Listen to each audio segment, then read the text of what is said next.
પ્રશ્ન 17 કોણ વાંચશે? બોલો રાધાબેન. નીચેના વાક્યમાંથી બહુવચન વાળું વાક્ય શોધો. હવે બહુવચન ને એક વચન એટલે એક જ હોય. બહુવચન એટલે બે કરતાં વધારે હોય. બરાબર? બે કે બે કરતાં વધારે. હવે એવું કયું છે? ચલો એ વાંચો રાજવીર, શું લખ્યું છે એમાં? મેં માળા પહેરી. તો માળા એક જ છે, એક વચન છે. ચલો બી વાંચો. અમારા ખેતરમાં આંબલીના ઝાડ છે. હા, આંબલીના ઝાડ છે તો ઘણા છે એમ. એક ઝાડ આંબલીનું હોત તો એક વચન થાય. આંબલીનું ઝાડ છે તો એક થાત, પણ આંબલીના બહુ વચન છે. ચલો સી, મને રસ્તામાં કાચબો મળ્યો. કાચબો, કાચબાઓ નથી, કાચબો. બે કાચબા મળ્યા એવું નથી, કાચબો એક જ છે. મેં આજે શબ્દ બેંક જોઈ. શબ્દ બેંક એક જ છે, એક જ શબ્દ બેંક જોઈ. બરાબર? તો જવાબ આવે બી. ચલો 18મું વાંચો ભાવેશ. ગામની એક 18 પ્રશ્ન 18. એકવાર માધવ સુખડી ખાઈ રહ્યો હતો. વાક્યમાં માધવની જગ્યાએ સાધવીનું નામ લખીએ તો વાક્યમાંથી કેટલા શબ્દોમાં ફેરફાર થશે? ચલો કેવી રીતે? તો જુઓ, માધવ કોણ છે? છોકરો, પુરુષ છે. અને એની જગ્યાએ લખવાનું છે સાધ્વી. તો સાધ્વી છોકરી છે. તો હવે છોકરીનું નામ લખીએ તો એકવાર સાધ્વી સુખડી ખાઈ રહી હતી. તો 3 ફેરફાર થયા. એક માધવની જગ્યાએ સાધ્વી આવી, રહ્યોની જગ્યાએ રહી આવ્યું, અને હતોની જગ્યાએ હતી આવ્યું. તો આ 3 શબ્દોમાં ફેરફાર થયો. એકવાર માધવી સુખડી ખાઈ રહી હતી. ચલો પ્રશ્ન 19 વાંચો દિનેશ. ગામની એક કાળી બિલાડી ખાલી જગ્યા છે. તે રોજ મિત્રોના ખેલ કરે છે. ચલો શું ખાલી જગ્યામાં શું આવશે? બોલો દેવ. કર્તબબાજ એટલે શું? સાહેબ એટલે ખેલ દેખાડો. હા, નવા ખેલ દેખાડે, નાચે કૂદે એવું કરે. બરાબર? મોટી છે તે રોજ, મોટી તો રોજ નિત નવા ખેલ ના કરે. ખેલ શબ્દ ઉપરથી જ ખબર પડી જાય. ચલો પ્રશ્ન 20 વાંચો ભાઈ કુલદીપ. ખાલી જગ્યા રસ્તો ઓળંગવો જોઈએ નહીં તો અકસ્માત થવો સંભવ છે. અહીંયા જોઈએ પછી પૂર્ણ વિરામ છે. બરાબર? તો એટલે અટકી જવું જોઈએ. ખાલી જગ્યા રસ્તો ઓળંગવો જોઈએ નહીં તો અકસ્માત થવો સંભવ છે. તો સાવધાનીપૂર્વક ધ્યાન રાખીને રસ્તો ઓળંગવો જોઈએ, નહીં તો અકસ્માત થાય. શું થાય? જો ધ્યાન ના રાખીએ તો એક્સિડન્ટ થાય. ચલો પ્રશ્ન 21 વિજયભાઈ. અહીં ધૂમ્રપાન કરવું નહીં કરનાર દંડને પાત્ર છે. વાક્યમાં અલ્પવિરામ ચિહ્ન કયા શબ્દ પછી મૂકી શકાય? ચલો અલ્પવિરામ કયા શબ્દ પછી મૂકશો? બહુ વિચારીને બોલો. આ એકદમ સહેલું છે. બોલો દેવ. નહીં. કેમ નહીં? બીજે મૂકીએ તો શું થાય? ચલો કરવું પછી મૂકીએ તો શું થાય? આખો અર્થ બદલાઈ જાય. જુઓ, અહીં ધૂમ્રપાન કરવું નહીં કરનાર દંડને પાત્ર છે. એટલે બીડી પીવો, સિગરેટ પીવો નહીં તો દંડ થશે. એવું હોય? ના હોય, ના કરાય. માટે નહીં પછી આવે. અહીં ધૂમ્રપાન કરવું નહીં, કરનાર દંડને પાત્ર છે. જે ધૂમ્રપાન કરશે એને દંડ થશે. પ્રશ્ન નંબર 22 બોલો યશ. શબ્દ સાથે વાક્યની ખોટી જોડ લખાઈ ગઈ છે. તે ખોટી જોડ શોધો. ચલો ખોટી જોડ શોધવાની છે. ચલો ચોર પગલે વાડીમાં પેઠા. તો બને ચોર પગલે એટલે સંતાઈને વાડીમાં પેઠા, એ તો સાચું છે. બી તાબડતોડ ડૉક્ટર બોલાવે. તાબડતોડ એટલે ખૂબ ઝડપથી ડૉક્ટર બોલાવે. હા, એવું કંઈક થાય તો આપણે બોલાવીએ. સી એકાએક વાવાઝોડું આવ્યું. વાવાઝોડું એકાએક જ આવે. અને ડી સાવધાનીપૂર્વક પ્રશ્નોના જવાબ લખ્યા. બરાબર? તો પેલા 3 સાચા છે, પણ સાવધાનીપૂર્વક પ્રશ્નોના જવાબ લખ્યા એ થોડું અલગ પડે છે, માટે અલગ છે. આમ તો શું આવે? સાવધાનીપૂર્વક પ્રશ્નોના જવાબ તપાસ્યા, બરાબર, તો એવું આવે. અને બરાબર એવું થાય. ચલો પ્રશ્ન 23 વાંચો દેવ.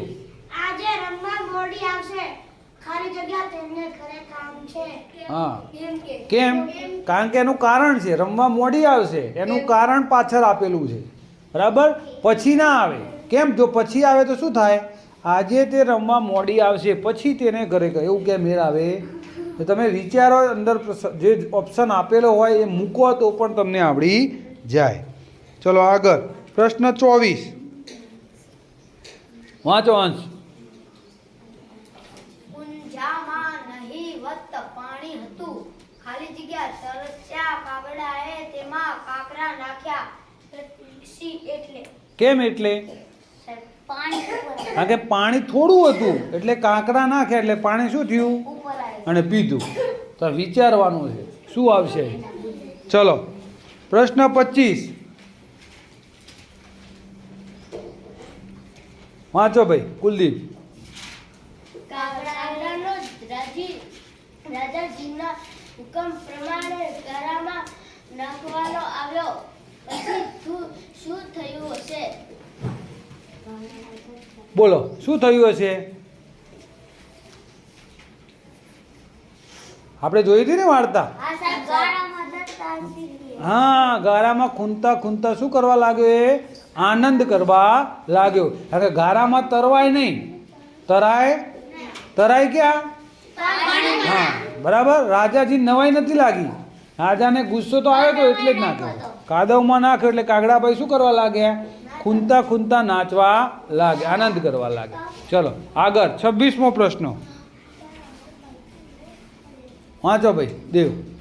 ઉનાળો અને શિયાળો નિપજ જે ચોમાસા પાણી જાય નહીં, થડ નહીં, ડાળી પાંખડી વરણ અઢારે ખાય.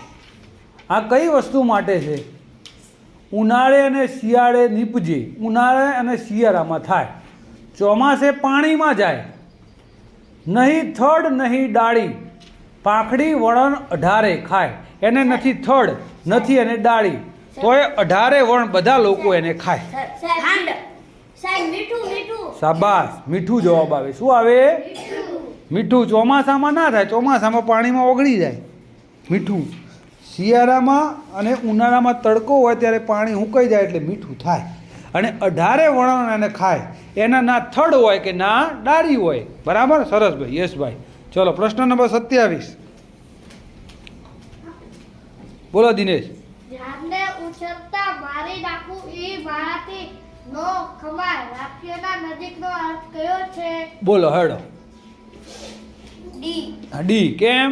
કે એના જેવો અર્થ કયો છે એમ પૂછ્યો છે. તો શું લખ્યું છે ડીમાં? ઝાડને ઉગતા જ કાપી નાખવા મારાથી નહીં થાય. હા હા, બંનેનો અર્થ સરખો છે. ચલો પ્રશ્ન 28 વાંચો અંશ. મારમિક પાસે 80 રૂપિયા, સંદીપ પાસે 110 રૂપિયા અને રિપલ પાસે 65 રૂપિયા છે. વાક્યના આધારે સાચો જવાબ શોધો. ચલો હેડો. પેલો એ વાંચો કુલદીપ. બોલો હેડો. માર્મિક પાસે રિપલ કરતા ઓછા રૂપિયા છે. તો સાચું ખોટું? ખોટું. કેમ? માર્મિક પાસે કેટલા છે? 80 અને રિપલ પાસે 65. તો માર્મિક પાસે તો વધારે છે એટલે પહેલું ખોટું થયું. ચલો બી. સંદીપ પાસે માર્મિક કરતાં ઓછા પૈસા છે. સંદીપ પાસે 110 છે, માર્મિક પાસે 80 છે, તો એ પણ ખોટું છે, વધારે છે. સી. સંદીપ પાસે બંને કરતાં વધારે છે, તો સાચું. બરાબર ને? કારણ કે એની જોડે 110 છે, પેલી જોડે 65 છે અને પેલા જોડે 80 છે, એટલે પેલા બરાબર. ડી. રિપલ પાસે સંદીપ કરતાં વધારે પૈસા છે. રિપલ પાસે સંદીપ કરતાં કેવા છે? ઓછા છે, એટલે એ પણ ખોટું. બરાબર. ચલો આગળનો વાંચો 29. વાંદરા ઝાડ પરના ફળો 29 નો બેટા. ચલો એ વાંચી લો, હડો 30મો વાંચી લો, કોઈ વાંધો નહીં. વાંદરા ઝાડ પરના ખાલી જગ્યા ફળો ખાતા. તો ફળો કેવા હોય? કાચા ના ખાય. મીઠા, મીઠા અને મીઠો. તો મીઠો આવે, મીઠા ના આવે. શું આવે? મીઠા. માથા મીંડું આવે. મીઠા ના આવે, મીઠો ફળ ખાતો. કેવો ફળ ખાતા? વાંદરા ઝાડ પરના મીઠો ફળ ખાતા. મીઠો એટલે ગળ. ચલો 29મું વાંચો ભાઈ વિજય.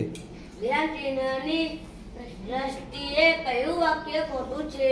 કયું વાક્ય ખોટું છે? બોલો હડો. બી જવાબ આલે તો ચલો કેમ ખોટું છે? કારણ કે એમાં પ્રશ્નાર્થ ચિહ્ન મૂક્યું છે. શું મૂક્યું છે? તો શું કેમ ખોટું કેમ? કોઈ હડો વિચારો. કોણ સાચું બનાવશે એને? એને સાચું કરવું હોય તો શું આગું જતું રહેશે? દૂર જતું રહેશે, એમાંથી કાઢવું પડશે. બોલો અંશ. ના બોલો ભાઈ કુલદીપ. ના શું કાઢવું પડશે?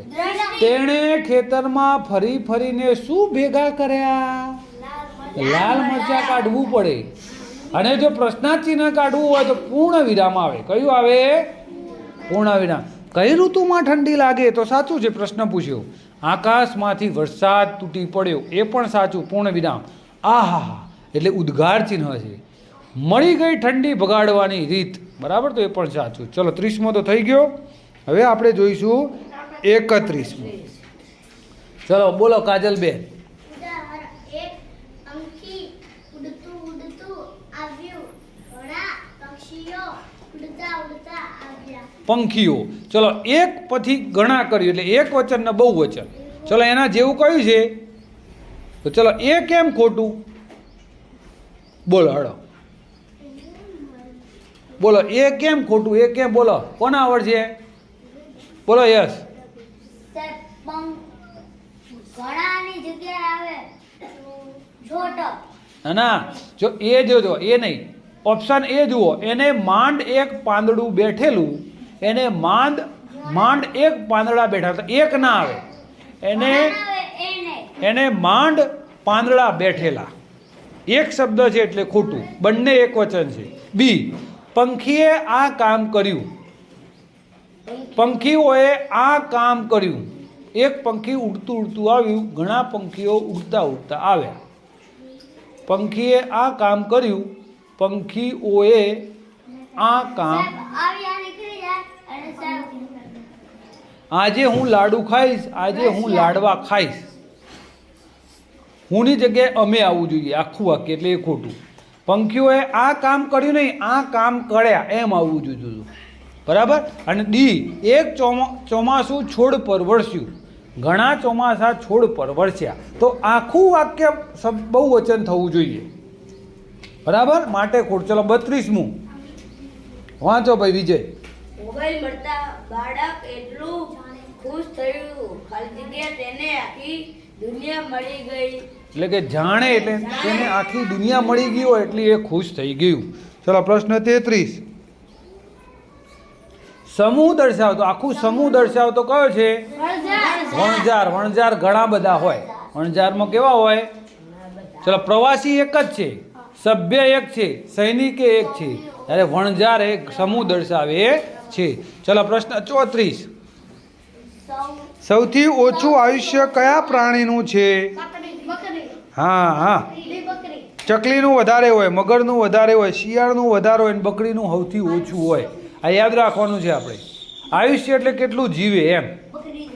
ચલો પ્રશ્ન 35. સૌથી વધુ અને સૌથી ઓછું આયુષ્ય ધરાવતી પ્રાણીની જોડ કઈ છે? આપણે આગલા પ્રશ્નમાં જોયું. સૌથી ઓછું કોણ જીવે? બકરી. અને સૌથી વધુ હાથી. આ યાદ રાખજો ભાઈ. સૌથી વધુ કોણ જીવે અને સૌથી ઓછું બકરી. આ ઓપ્શનમાંથી. ચલો પ્રશ્ન નંબર 36 વાંચો રિદ્ધિબેન.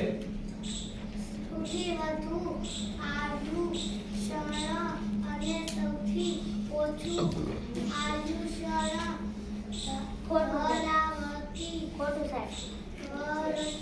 કેટલા વર્ષનું અંતર? આ તમારા પાઠના આધારે પ્રશ્નો છે ભાઈ. કયા આધારે છે? પાઠના. તો 60 વર્ષ જવાબ આવે. આ પણ યાદ રાખવાનું છે. કે સૌથી વધુ આયુષ્ય અને સૌથી ઓછું આયુષ્ય ધરાવતી વચ્ચે કેટલા વર્ષનું અંતર છે? 60. કોના વચ્ચે? હાથી અને બકરી વચ્ચે. જો બકરી 20 જીવતી હશે તો હાથી કેટલું જીવતું હશે? 80. શાબાશ. કેટલું? 80. તો એમની વચ્ચે 60નું અંતર થાય. ચલો પ્રશ્ન નંબર 37.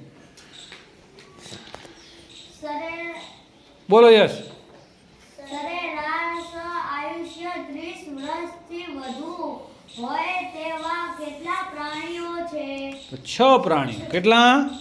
હવે આ પ્રશ્નોના જવાબ તમારે પાઠના આધારે આપવાના છે કે બરાબર? તમે પાઠમાં ભણી ગયા. ચલો પ્રશ્ન નંબર 38 વાંચો કુલદીપ. પરિશ્રમ કરવાથી સફળતા મળે છે?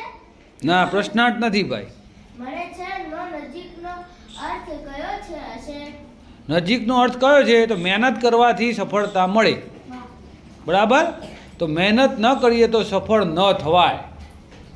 ચલો હવે 39મો પ્રશ્ન સાક્ષીબેન. મારાથી ગફલત થઈ ગઈ છે.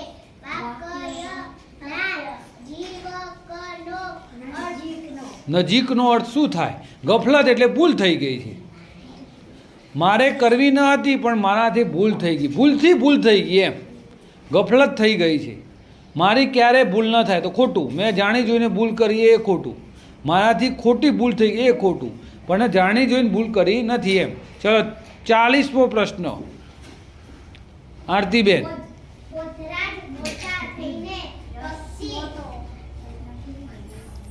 નિષ્ણાત બનશે. વાક્યનો નજીકનો અર્થ શોધો. તો બોધરાજ પક્ષીઓનો જાણકાર બનશે. નિષ્ણાત એટલે કે કોઈ પણ વસ્તુની અંદર હોશિયાર, પાવરદો, જાણકાર.